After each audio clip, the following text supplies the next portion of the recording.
اخته مې وویل چې میږ روغلی بار رووځه بس ایک ټیم باندې نمبر بند که دا نمونه حرکتونه چې دي دا زمین چې میشتو سه سره پرېږدی لیشکي میچیورټي په ځون شروالي لیشکي میشتو سه ستر شي لیشکي د سترولي عادتونه په ځونه شه پیدا کو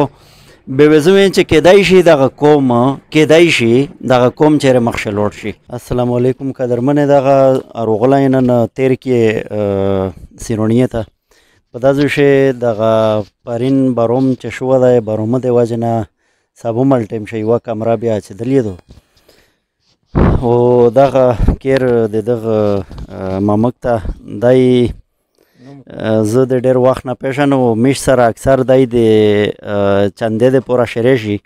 او دی دغه د سوزوکي چلوي سوزوکي چاته په ډېراوري باندې چلوي پردي سوزوکي تو شاه السلام علیکم. وعلیکم السلام علیکم. شاه ته مو په لروشه ته مې لیشکي په پی کدلې لیشکي وسیرې ته اشي کنه او سره په پی واکو چې د سرنګ واقعیا شوې ده شاه سبا ما چې زه کیر نه ووتم بیا کیر ول ټلیفون وکړو چې کمره پرېوتې ده او زه پردي سوزوکي چلاوم او ایسه وسله مې نشته ما ته میډیا ولته مې وویل چې ته لیشکي روشه د خدای دپاره ته د نیټ ته د هغه ورچېږه نه دغه کمره چې دو کیر خو د خپل ده که نه کیر مې خپل ده کمره دغه کمره چې دو سیک په شخوش خو نه دي نه سیک په شخوش باندې وړکې مړکیا باج دی او زه ونه وتلم ښه د وړکې باج دی په شی شاه روشي قدر نقصان ډېر شو ده پیسې مو به واسیدو واس مې نه راسېږي اندازان څومره نقصان شو او دا پته خو نه لګي دا خو مشتري به ښکایو چې څومره نقصان وي او لاړې دي پسې او خندق یې کچا دي شاه دغه قدرمنې دغه کمره دو په داسې ننه ده بله کمره دو دا ننه کمره چې کومه دو کنه دا یې دغه پرېوتې دو تاسې په مخ شه دو دا ټول دغه کمرې ملبه دو څه دغه دا څه وتوي دغه ته لسو تیر نه د بل شی بنزولی وتوي باډي دغه باډي زنه یې بار یستلې دي او زنه دغه ځای په شاخې دي دغه سندکینه په شاخې دي نه را کېدای شي څه مولټال وي په شی خو په لانډه دا چې څه کمره دو پرېوتې کمره د استعمال نه وتلې دو او سره دغه بله کمره چې دو کیمرامین صاحب روشه دیره ورونڅه دغه بله کمره چې دوه کنه دا پیره داسې خوندوره نه دو دغه پخڅې دي که نه پخڅې دي که خښتې دي پښې نه خاټې دي خاټې شه ایرې زوی شي هغه پخڅه چې دو کنه داسې بار طرف ته وتلې دو نو به هر حال قدرمنې بروم شوه یقینا ډېر طوفاني غوندې بروم شوه ده شپې او ډېر زیات نقصانات وشوي وي ډېرې کسونه مو سره رابطه وکړلې یو کس سر سموملې رابطه وکړله دغه د سیرونیې چیرې استدین کو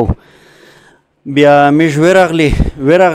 بله چار ما وته لیشکي لیټ کړله ما وته ویل چې اول تو پله درسنه خپله چې میش ورغلی اخته مې وویل چې میش روغلی بار رووځه بس ایک ټیم باندې نمبر بند که زه چې کومه 10-15-20 منټه انتظار مې وکړو کالینه مې کول نمبر بند و آف و لکه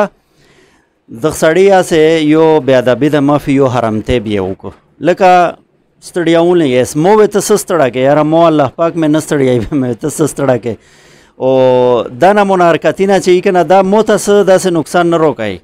زه چې کومې کسانو ته ورسم دغه خو مو پرسنلی پېژنده د نمبر مو سره سیو وه ځکه وتروغله چې ده په زوی باندې بل کس وایي پسې مو پیرا تفتیشینه مې وکوله پیرا مې د امره پاتې پښتنې کوله او پیرا زه مې نون مې ځنې غوښتله بې پاسته زه ورتله نو دا نمونه حرکتونه چې دي دا زمین چې میشتو سره پرېږدی لیشکي میچیورټي په ځون شروالي لیشکي میشتو ستر شي لیشکي د سترولي عادتونه په ځونه شه پیدا کو به زمین چې کېدای شي دغه قوم کېدای شي دغه قوم چیرې مخ لوړ شي او که د میش دغه ګټیا عادتونه دغه ګټیا حرکتونه دغه د لایاو خلک چې کوم حرکتونه وي که دغه یې په میش بیا خو الله مې دا چیرې مال شي بیا خو څه داسې مستقبل د میش نشته ده بیا به هر حال دغه ماموک ته زه یې پرسنلی پېژنه او نېره کسونه ته واورسي خو زه دغه گزارش کوم چې ګټیا پند سیک نه کوي ته خپل نمبر وښیه چې به سیک تو سره رابطه وکړي 0334 945 603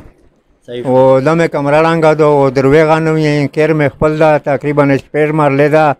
او پردای ګاډه چلاوم سوزوکي چلاوم او د سره بس هغه تفصیل مو وشایي ټوله ته صحیح شو اوکې شو ډېر